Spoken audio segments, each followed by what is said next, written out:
चित्रकूट में हिंदू एकता महाकुंभ का होगा आयोजन। हिंदू एकता महाकुंभ के जरिए हिंदुओं को एक करने का प्रयास। धर्मांतरण, समान नागरिक संहिता समेत कई मुद्दों पर होगी चर्चा। सुप्रीम कोर्ट में पंचायत चुनाव को लेकर हुई सुनवाई। कांग्रेस नेता सैयद जाफर और जया ठाकुर ने लगाई थी याचिका। सोमवार को होगी अगली सुनवाई।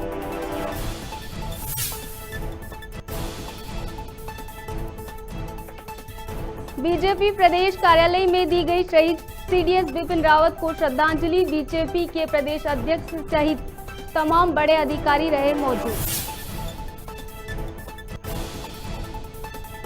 इंदौर भोपाल के पुलिस कमिश्नर का हुआ ऐलान। सीएम के भरोसेमंद मकरंद को भोपाल तो वहीं हरि नारायण चारी को मिले इंदौर की कमान। भोपाल एडीजी भेजे गए दिल्ली। नगरीय निकाय चुनाव को लेकर कांग्रेस के घोषणा पत्र जारी। नेता प्रतिपक्ष का कांग्रेस पर हमला। कौशिक बोले, कांग्रेस का घोषणा पत्र महज एक ठगी का दस्तावेज।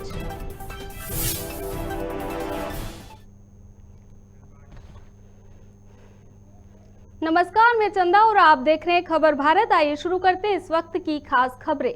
सुप्रीम कोर्ट ने सैयद जाफर और जया ठाकुर की दायर रीट पिटीशन पर सुनवाई की है, जिसके बाद अगली सुनवाई की तारीख 13 दिसंबर को तय हुई है।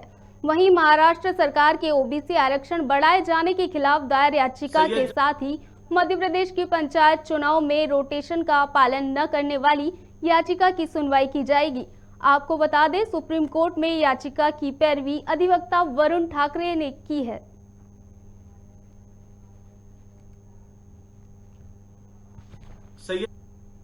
ठाकुर के द्वारा दायर की गई सुप्रीम कोर्ट की याचिका में आज सुनवाई हुई। सुप्रीम कोर्ट ने अगली सुनवाई की तारीख 13 दिसंबर दिन सोमवार तय की है।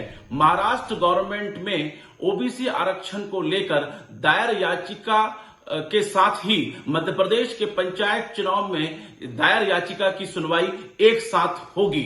हम सुप्रीम कोर्ट से मांग करते हैं कि चुनाव यथावत रखे, लेकिन परिसीमन और आरक्षण 2019 का हो। हमने सुप्रीम कोर्ट में कहा है कि हमें चुनाव की तारीखों से कोई आपत्ति नहीं है, चुनाव इन्हीं तारीख में हो जाएं, लेकिन 2014 के परिसीमन और 2014 के आरक्षण पे ना होके भारतीय संविधान और मध्य प्रदेश के ग्राम स्वराज अधिनियम 1993 की धारा और नियम के तहत जो रोटेशन की व्यवस्था की गई है, वो रोटेशन का अधिकार मध्य प्रदेश के ग्रामीण जनप्रतिनिधि को मिलना चाहिए। चित्रकूट में हिंदू एकता महाकुंभ का आयोजन होगा। इस दौरान जगत गुरु स्वामी ने कहा कि स्वतंत्रता के बाद से ही हिंदू बढ़ गया है। पहले 70 तो अब 60% ही हिंदू रह गए हैं। हिंदू एकता महाकुंभ के जरिए हिंदुओं को एक करने का प्रयास किया जा रहा है। साथ ही महाकुंभ में संघ प्रमुख मोहन भागवत भी शामिल होंगे। महाकुंभ में सभी शंकराचार्य समेत 165 संतों का समागम होगा। वहीं धर्मांतरण, जनसंख्या नियंत्रण कानून, हिंदू सशक्तिकरण समेत कई मुद्दों पर चर्चा होगी। वसीम रिजवी के धर्मांतरण को उन्होंने स्वागत योग्य कदम बताया है। स्वतंत्रता के पहले हम 75% थे, अब 60% हो गए हैं। और कुंभ में हम जो अपेक्षा करते थे, कुंभ हमसे ऐसा हुआ नहीं। कुंभ प्रदर्शन मात्र रह गए। यह सोच करके हमने हिंदू एकता महाकुंभ का आयोजन किया। तो हमको चाहिए हमारे मठ मंदिर सुरक्षित रहें। हमको चाहिए कि हमारा पहले धर्मांतरण रुके। हमको चाहिए समान नागरिक संहिता। हमको चाहिए जनसंख्या नियंत्रण। जो लव जिहाद के आधार पर हमारी बहन बेटियों का गलत उपयोग हो रहा है, फंसाई जा रही हैं वे, ऐसा कुछ न हो। हमको पर्यावरण की रक्षा चाहिए। हमको गोवध का निषेध चाहिए। ये सब तभी होगा जब हिंदू हम एक होंगे। संख्या बल रहे 5 लाख की हम आशा कर रहे हैं। शुभारंभ में एक ही दिन का वो है ही है बेटा। मुख्य रूप से सर संघ चालक जी रहेंगे मुख्य अतिथि। अध्यक्ष मैं रहूंगा। श्री रविशंकर जी आ रहे हैं। रामदेव आ रहे हैं, ऋतंभरा आ रही हैं, राजेंद्र दास जी मरोगपीठ से आ रहे हैं, गुरु शरणानंद जी आ रहे हैं, दक्षिण से जीएस स्वामी आ रहे हैं। माने हमने लगभग 165 संतों की लिस्ट बनाई है। ये योगी आदित्यनाथ और शिवराज सिंह चौहान भी आ रहे हैं? संभावना है। और मोदी जी की, प्रधानमंत्री जी की? नहीं, उनकी संभावना नहीं। नड्डा जी आएंगे? नड्डा जी वेलकम। बीजेपी प्रदेश कार्यालय में शहीद सीडीएस बिपिन रावत को श्रद्धांजलि दी गई। बीजेपी के प्रदेश अध्यक्ष वीडी शर्मा सहित बीजेपी के तमाम बड़े पदाधिकारी ने श्रद्धांजलि दी है। इस दौरान बीजेपी प्रदेश अध्यक्ष वीडी शर्मा ने कहा कि ये देश के लिए बड़ी क्षति है। सेना ने बिपिन रावत की अगुवाई में पाकिस्तान और चीन को जवाब देने का बहुत अच्छा काम किया। वहीं पंचायत चुनाव को लेकर कहा कि कांग्रेस पार्टी कोई चुनाव कराना ही नहीं चाहती। पंचायत चुनाव होने से प्रदेश के साथ ही बीजेपी पार्टी के कार्यकर्ताओं की बड़ी जीत होगी। जहाँ हमने 14 हमारे लोगों का एक्सीडेंट हुआ, 13 उसमें शहीद हो गए, और इन सबको भावभीनी श्रद्धांजलि मैं प्रदेश कार्यालय की तरफ से, बीजेपी कार्यालय और सैनिक प्रकोष्ठ की तरफ से देता हूँ। मेरा अच्छा लक था कि मेरे जनरल साहब के साथ कुछ काम करने का मौका मिला, और उनकी ससुराल पक्ष जो कि मध्य प्रदेश में ही है उससे भी जुड़ाव था। साथ ही साथ अपने 2 और सैनिक जो मध्य प्रदेश के उसमें शहीद हुए हैं, एक शहीद हुआ, एक घायल है, वो भी मध्य प्रदेश को बिलोंग करते हैं। तो देखा जाए तो 3 शहादत जो हुई हैं, या 2 शहादत और 1 कैजुअल्टी जो हुई है, वो मध्य प्रदेश से है, और हम सबको उसका दुख है। लेकिन फौज का एक सोच हो रहता है कि जब हो गया, इंसिडेंट हो गया, उसके आगे क्या। तो अभी सिट डाउन करने का टाइम नहीं है, देश नया सीडीएस ढूंढ रहा है। चीफ ऑफ आर्मी स्टाफ जो देश के पहले हमारे सीडीएस जनरल रावत जी, और उनके साथ हमारे जो सभी सैनिक जो शहीद हुए हैं, उन सबको आज भारतीय जनता पार्टी मध्य प्रदेश ने, हमारे सैनिक प्रकोष्ठ ने श्रद्धा के सुमन अर्पित किए हैं। ये देश को एक अपूरणीय क्षति है। एक ऐसा व्यक्तित्व, जनरल रावत जी के बारे में ये कहा जाता है कि इस देश के अंदर आर्मी का आधुनिकीकरण, और देश के प्रधानमंत्री माननीय नरेंद्र मोदी जी ने आर्मी को जो अधिकार संपन्न बनाया, सेना को जो अधिकार दिया, और माननीय प्रधानमंत्री ने कहा कि अब इस देश की सेना को दिल्ली की तरफ देखने की जरूरत नहीं है, उनको अपना निर्णय करने का अधिकार होगा। और उसी का परिणाम था कि जनरल रावत जी के नेतृत्व में इस देश के अंदर आर्मी ने, चाहे सेना के हमारे सीमाओं के किसी भी क्षेत्र पर, चाहे पाकिस्तान या चीन या और भी जो इस देश के अंदर हमारे लिए प्रश्न थे, उन सब पर बखूबी अधिकार संपन्नता के साथ जवाब देने का काम उनके नेतृत्व में इस देश की सेना ने किया। और हमें गर्व है जनरल रावत पर और हमारी देश की सेना पर कि उनके नेतृत्व में प्रधानमंत्री मोदी जी के साथ इतने वर्षों तक किसी प्रकार की जो घटनाएं देश के अंदर होती रहती थी, उन सारी घटनाओं पर विराम लगा। तो आज ये देश जनरल रावत जी को और मध्य प्रदेश के साथ उनका जो संबंध है, कि मध्य प्रदेश के वो दामाद थे। एक हमारा नौजवान साथी अपने सीहोर जिले का, उनकी भी शहादत हुई है। तो मध्य प्रदेश, पूरा मध्य प्रदेश इस शोक की लहर में डूबा हुआ है। जनरल रावत जी को, सभी हमारे उन शहीद सैनिकों को भारतीय जनता पार्टी मध्य प्रदेश श्रद्धा के सुमन अर्पित करता है। और साथ में मैं भगवान से प्रार्थना करता हूं कि वो उनको अपने श्री चरणों में स्थान दे, और उनके जो परिवारजन हैं, जिनके ऊपर इतना बड़ा आघात उनके ऊपर हुआ है, पूरे देश के ऊपर हुआ है, तो पूरे देश के उन सब लोगों को संबल देने का काम भगवान करे। इन्हीं श्रद्धा सुमन अर्पित करते हुए ओम शांति, ओम शांति, ओम शांति। भोपाल के नवनियुक्त कमिश्नर मकरंद देउस्कर ने पदभार ग्रहण कर लिया है। भोपाल के पूर्व एडीजी साई मनोहर ने कमिश्नर मकरंद देउस्कर को चार्ज सौंपा। मौके पर एसपी इरशाद वली सहित पुलिस के कई आला अधिकारी मौजूद रहे। कमिश्नर मकरंद देउस्कर ने कहा कि कमिश्नर प्रणाली को सफल बनाने के लिए हर संभव प्रयास किया जाएगा। भोपाल में पीपल्स फ्रेंडली पुलिसिंग पर ध्यान दिया जाएगा। सिस्टम के बदलते ही भोपाल कंट्रोल रूम अब पुलिस कमिश्नर कार्यालय में तब्दील हो गया है। का मैं स्वागत करता हूं और ढेर सारी शुभकामनाएं देता हूं कि भोपाल पुलिस उनके नेतृत्व में इस महत्वपूर्ण जिम्मेदारी को और भी लगन और भी संकल्प बल से सफल बनाएगी और जनता के अपेक्षाओं के अनुरूप भोपाल पुलिस नए आयाम स्थापित करेगी। All the best. निश्चित ही आयुक्त प्रणाली जो शासन ने लागू की है उसे सफल बनाने की हम सबकी एक महती जिम्मेदारी रहेगी और भोपाल पुलिस और हम सब मिलकर शासन ने जो हम पर विश्वास रखा है उसको हम सही साबित करेंगे। और मैं भोपाल पुलिस की ओर से या आप सभी को एक विश्वास दिलाना चाहता हूं कि हम न केवल इस नई व्यवस्था को लागू करने के लिए कटिबद्ध हैं, परंतु बेहतर पुलिसिंग, समाज के जितने भी कमज़ोर वर्ग हैं, महिलाएं, वे ज़्यादा अपने आप को सेफ महसूस कर सकें और एक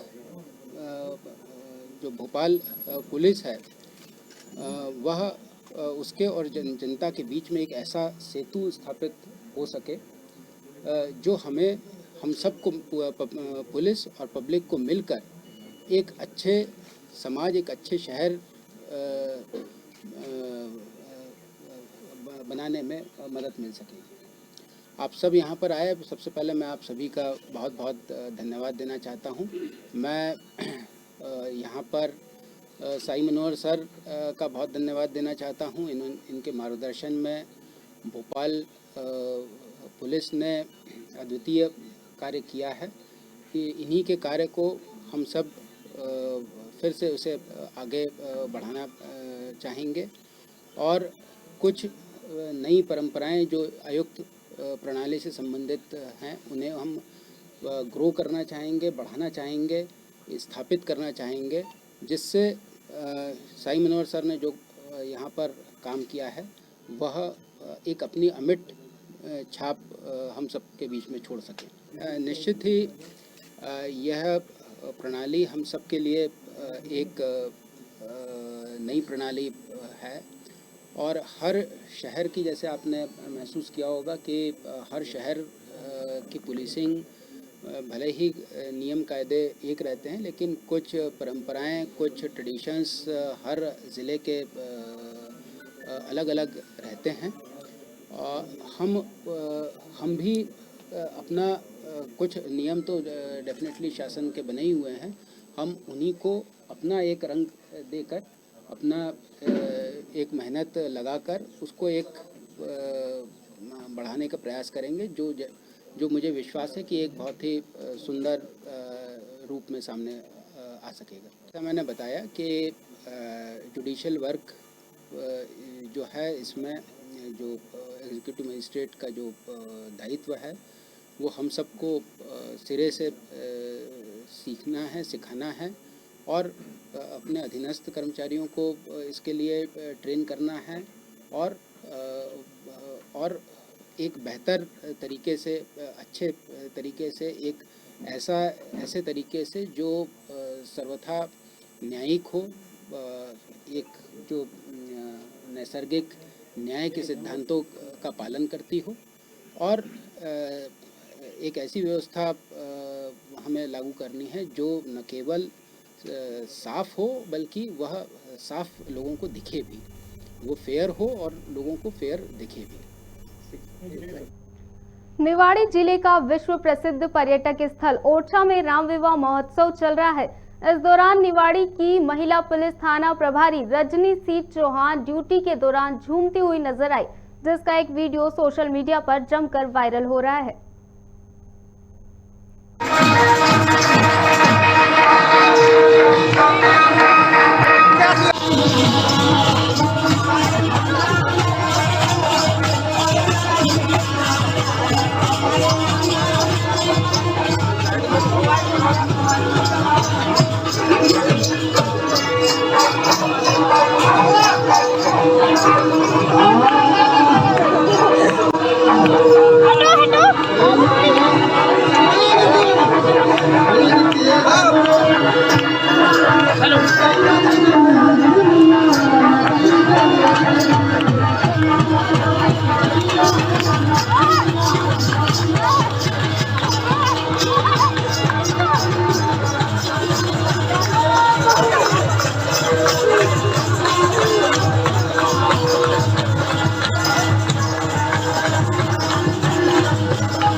बहमनी वन क्षेत्र में फिर एक बार वन्य जीवों के शिकार का मामला सामने आया है, जहां शिकारियों पर बार्किंग डियर का शिकार कर खाने का आरोप है। बताया जा रहा है कि स्थानीय लोगों ने ही वन्य जीवों का शिकार किया है। मौके पर वन विभाग की टीम ने आरोपी लखन लाल, खेलू, बुदराम और पिल्लू को गांव से गिरफ्तार कर लिया है। आरोपियों के पास से पका हुआ मांस, फंदा और बर्तन बरामद हुए हैं। आरोपी को वन्य प्राणी अधिनियम के तहत कार्रवाई कर न्यायालय भेज दिया गया है। ये 9 तारीख को मुझे दूरभाष पे जानकारी प्राप्त हुई थी कि हमारे बमनी रेंज के अंतर्गत धनोरा गांव में कुछ लोगों के द्वारा गुठरी का शिकार किया गया और उसका मांस पका के खा रहे हैं। तो मैंने तत्काल रेंज अफसर के और स्टाफ को वहां मौके पे भेजा। तो रात्रि में ही 2 व्यक्तियों को उनके पास से पका हुआ मांस गुठरी का जब्त किया गया। नेक्स्ट डे अर्ली मॉर्निंग जब घटना स्थल पर देखा गया तो ये पता लगा कि छोटा बच्चा था बार्किंग डियर, जो 1.5-2 महीने की एज का था। उसको हाका करके 2-3 लोगों ने किल किया था। उसमें तीनों मेन मुलजिम जो हैं वो तीनों धनोरा गांव के हैं और तीनों को अरेस्ट कर लिया गया है। उन्होंने अपना अपराध भी कबूल कर लिया है।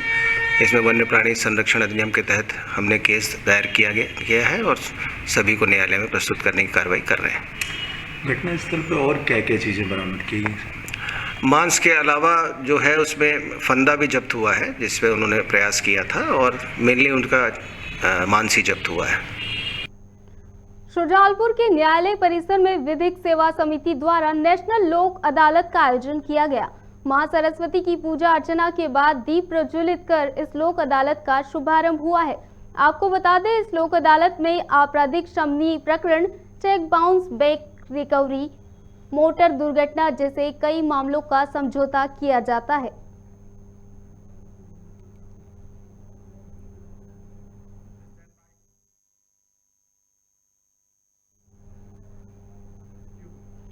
सिरोंज में पुलिस द्वारा एसपी विदिशा मोनिका शुक्ला के निर्देशों पर एक मुहिम चलाई जा रही है, जिसमें ज्यादा ब्याज पर वसूली करने वाले रसूखोरों के ऊपर एफआईआर की जा रही है। फरियादी अनूप चौरसिया ने बताया कि नरेश राठौर नामक व्यक्ति से 3 लाख ब्याज पर लिए थे और वह पूरे पैसे दे चुका था, लेकिन फिर भी नरेश राठौर द्वारा उसे बार बार पैसों के लिए प्रताड़ित किया जा रहा था, जिस पर अब मुकदमा दर्ज कर लिया गया है। टीआई गिरीश दुबे ने बताया कि लगातार यह मुहिम चलाई जाएगी। मेरा मत यह है कि पुलिस जो कार्य कर रही है वो सराहनीय है और इसमें बस एक ही बात कहूँगा, पुलिस काफ़ी इसमें बस ये सही लोग ना पिसे जाएं, बाकी जो गैरकानूनी लोग गैरकानूनी तरीके से काम कर रहे हैं उनके खिलाफ कार्रवाई होना चाहिए। ये अनूप चौरसिया है, सिरोंज निवासी। इन्होंने नरेश राठौर के विरुद्ध एक आवेदन प्रस्तुत किया था कि डेढ़ वर्ष पूर्व करीबन 3 लाख रुपए उन्होंने अपनी आवश्यकता अनुसार उधार लिए थे। 6% ब्याज पे उसने पैसा दिया था और 2 ब्लैंक चेक लेके लिखा पढ़ी करी थी। इन्होंने करीबन 1,79,000 रुपये उसको दे भी दिए थे और 2 लाख रुपए उसका मूल वापस कर दिया था, तो भी वो 1,60,000 रुपये उनसे ब्याज पे ब्याज जोड़कर सूदखोरी के उससे और वसूलना चाह रहा था और प्रताड़ित कर रहा था। इस पर हमने 384 सिरोंज थाने में 384 भादवी एवं मध्य प्रदेश ऋणियों का संरक्षण अधिनियम 1937 की धारा 3 व 4 के तहत मुकदमा पंजीबद्ध किया है। कल आरोपी को हमने अपनी हिरासत में लेकर उससे ब्लैंक चेक और जो भी लिखा पड़ी थी वो जब्त की है और प्रकरण न्यायालय में पेश किया है। राजधानी रायपुर में पुलिस ने चोरी व मोबाइल लूटने वाले 2 आरोपियों को गिरफ्तार कर लिया है। पुलिस ने बताया कि आरोपी मोबाइल को कैटरर को देते थे। पुलिस ने सीसीटीवी कैमरा फुटेज के आधार पर बड़ी मशक्कत के बाद इस कार्रवाई को अंजाम देने में सफलता हासिल की है। वहीं पुलिस ने बताया कि आरोपी बिना नंबर की गाड़ी में चेहरा छुपाकर घटनाओं को अंजाम देते थे और गिरफ्तार आरोपियों का नाम प्रिंस बागड़े व शंकर सिंह बताया जा रहा है।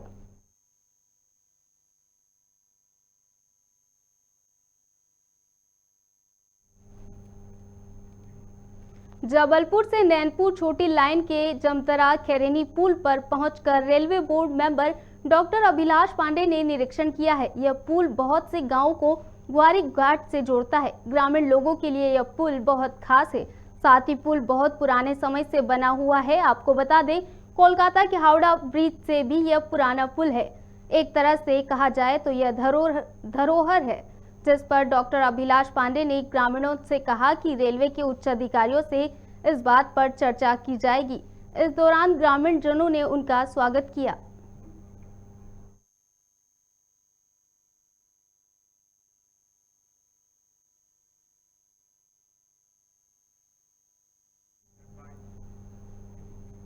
तमिलनाडु के कुन्नूर में हुए हेलीकॉप्टर क्रैश में देश के सबसे बड़े सैन्य अधिकारी जनरल बिपिन रावत और उनकी पत्नी समेत 13 लोगों की मौत से देश भर में शोक की लहर है। बेरासिया के बस स्टैंड चौराहे पर भाजपाइयों ने शोक सभा का आयोजन किया। जनरल बिपिन रावत और अन्य सैन्य अधिकारियों को श्रद्धांजलि अर्पित की है। भाजपाइयों ने सीडीएस बिपिन रावत सहित सभी शहीदों को पुष्प अर्पित कर दीप जलाकर श्रद्धांजलि अर्पित की। बेरासिया विधायक विष्णु खत्री सहित भाजपा के वरिष्ठ नेता और कार्यकर्ता उपस्थित रहे। आज यहाँ भारतीय जनता पार्टी जिला ग्रामीण और भारतीय जनता युवा मोर्चा के द्वारा यहाँ पर हमारे जवानों को श्रद्धांजलि का ये कार्यक्रम यहाँ पर आयोजित किया गया है। हमारे देश के पहले सीडीएस जनरल बिपिन रावत जी और उनकी श्रीमती जी और साथ में सेना के जो जवान शहीद हुए हैं, उससे पूरा राष्ट्र दुखी है। हम सब परमपिता परमात्मा से ये प्रार्थना करते हैं कि उनके श्री चरणों में स्थान दे मृत आत्माओं को, और हम सनातनी पुनर्जन्म को भी मानते हैं और हम परमात्मा से प्रार्थना करते हैं कि वो इस भारत भूमि पर पुनः आएँ और इसी प्रकार से अपने राष्ट्र की सेवा करें, क्योंकि जनरल बिपिन रावत साहब के सीडीएस के समय भारत ने एक अनेक कीर्तिमान स्थापित किए हैं, चाहे सेना का आधुनिकीकरण का विषय हो या डोकलाम से चीन को पीछे खदेड़ने का विषय हो या एयर स्ट्राइक हो, सर्जिकल स्ट्राइक हो, सब में कहीं ना कहीं उनके कुशल नेतृत्व के कारण भारत ने जो है सफलता प्राप्त की है। और आगे भी हम सब जो है उन्होंने जो एक लाइन बनाई है उस पर जो है सेना आगे बढ़ती रहेगी। प्रांतीय कुशवाहा समाज मध्य प्रदेश भोपाल जिला ग्रामीण के तत्वाधान में संगठन की बैठक का आयोजन किया गया। आयोजन बेरासिया के ग्राम नलखेड़ा पर किया गया। बैठक में संगठन का विस्तार और आगामी जिला, जनपद और पंचायत चुनाव पर चर्चा की गई है। प्रांतीय कुशवाहा समाज के द्वारा तमिलनाडु के कुन्नूर में हुए हेलीकॉप्टर क्रैश में सीडीएस जनरल बिपिन रावत और उनकी पत्नी समेत 13 अधिकारी शहीद हुए। उन्हें श्रद्धांजलि भी अर्पित की गई है।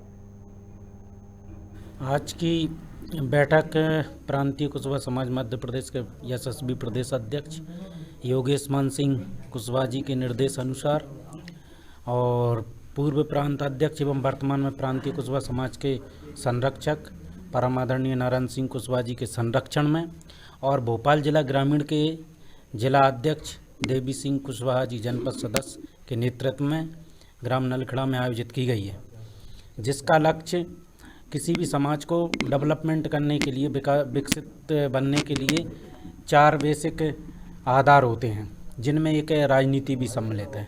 चूँकि वर्तमान में इस समय जो अधिसूचना जारी हुई है तो मध्य प्रदेश के अंदर त्रिस्तरीय पंचायत चुनाव 3 चरणों में होना प्रस्तावित है, जिसके तहत भोपाल जिले पहले चरण में सम्मिलित है, जिसके तहत 6 जनवरी को यहाँ पर जनपद सदस्य, जिला पंचायत सदस्य, सरपंच और पंच के लिए वोटिंग होना तय है।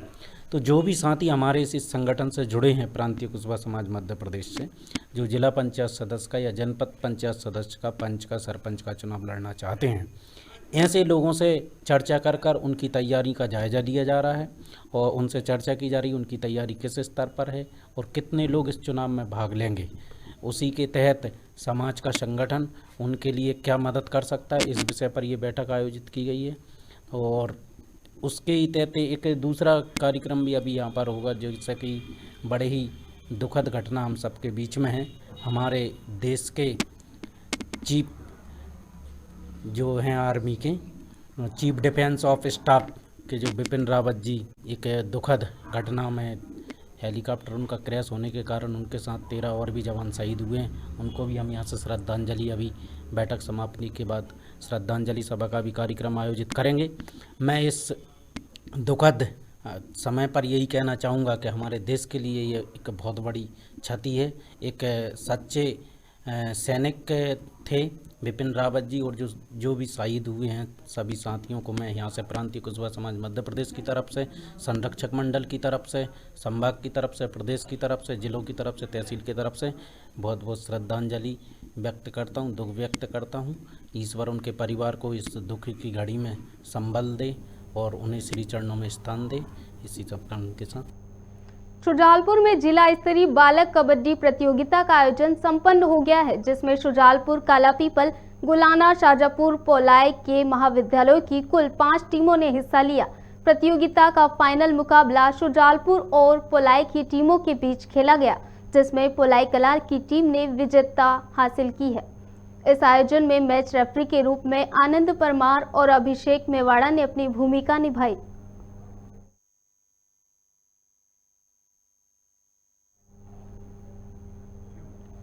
उमरिया जिले के नौरोजाबाद थाना क्षेत्र के मुंडी खोली में लूट करने वाले 4 आरोपियों को नौरोजाबाद पुलिस ने गिरफ्तार कर न्यायालय में पेश कर दिया है।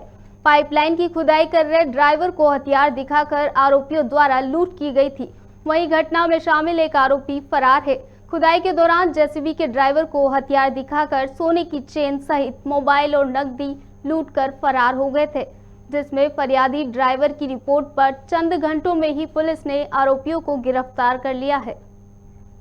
नौरोजाबाद में कल दिनांक 9/12/2021 को एक शासकीय कार्य कर रहे जेसीबी चालक फरियादी के साथ में 5 आरोपियों ने मिलकर उसके साथ में मारपीट की। 5 विभिन्न अपराधियों के आरोपियों के खिलाफ डकैती का मुकदमा पुलिस ने कायम किया और उनकी फिर घेराबंदी के लिए हमने अपनी टीमें लगाई। थाना प्रभारी नौरोजाबाद और एसडीओपी पाली के मार्गदर्शन एवं नेतृत्व में विभिन्न टीमों ने काम किया। इसमें हमारे उमरिया हेडक्वार्टर से हमारे जो साइबर की टीम है उन्होंने भी काम किया और रात भर के अथक परिश्रम के बाद पुलिस ने रातों रात उन 5 आरोपियों में से 4 आरोपियों को गिरफ्तार कर लिया है। उस जो 4 आरोपी हैं उनसे जो लूटे गए माल थे उसको भी पुलिस ने बरामद कर लिया है। कुछ पैसे बचे हुए हैं, जो 5वां आरोपी है उसके मिलने पे भी वो रिकवर हो जाएंगे। और इस प्रकरण में उल्लेखनीय ये है कि इसमें जो एक आरोपी है वो अत्यंत दुर्दांत आरोपी है, जो विभिन्न स्थानों पर एक थाना क्षेत्र में न होकर कई थाना क्षेत्र मिलाकर करीब 40 अपराध उसके विरुद्ध पंजीबद्ध हैं। तो पुलिस ने इसमें इन सब की त्वरित गिरफ्तारी कर एक उत्कृष्ट कार्य किया है, जिसके लिए जो भी कर्मचारी और अधिकारी हमारे इस कार्य में लगे थे उनको हम पुरस्कृत करने वाले हैं।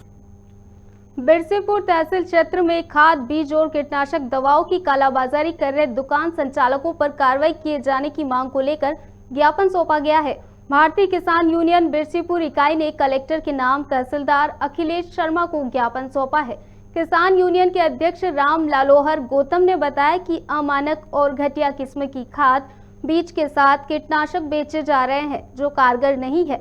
वहीं किसी प्रकार का बिल भी इनके द्वारा नहीं दिया जाता है, साथ ही किसी प्रकार की रेट लिस्ट भी नहीं है। आगामी 13 दिसंबर को उग्र आंदोलन करने की चेतावनी दी है। सर यहाँ पर ये देखा जा रहा है कि किसानों को खाद बीज की जरूरत है। मनमानी तरीके से 1500 से 1600 रुपये बोरी की DAP मिल जाएगी। यदि अगर पूछा जाए तो नहीं है, कम रेट पे पूछा है तो फिर बता देते कि नहीं 1600 रुपये बोरी हो तो मिल जाएगी। यूरिया यहाँ पर 350 से कम नहीं दी जाएगी, 320 तक थोड़ा सा अच्छे व्यक्तियों को दी जाएगी जो दबाव बनाते हैं, छोटे मोटे को नहीं दी जाती। एक बार ज्ञापन भी दिया जा चुका, किसान यहाँ लूट रहा है, कोई सुनने का तैयार नहीं है। यदि DDA से बात की जाए, SDO से बात की जाए तो इनका बयान जो है बगैर जिम्मेदाराना बोल रहे हैं कि हम चुनाव ड्यूटी पे हैं, खाद में क्या हो रहा है हमको नहीं मालूम, इस तरह का वो बयान देते हैं। आप फिलहाल खबरों में इतना ही। आप देखते रहिए खबर भारत। नमस्कार।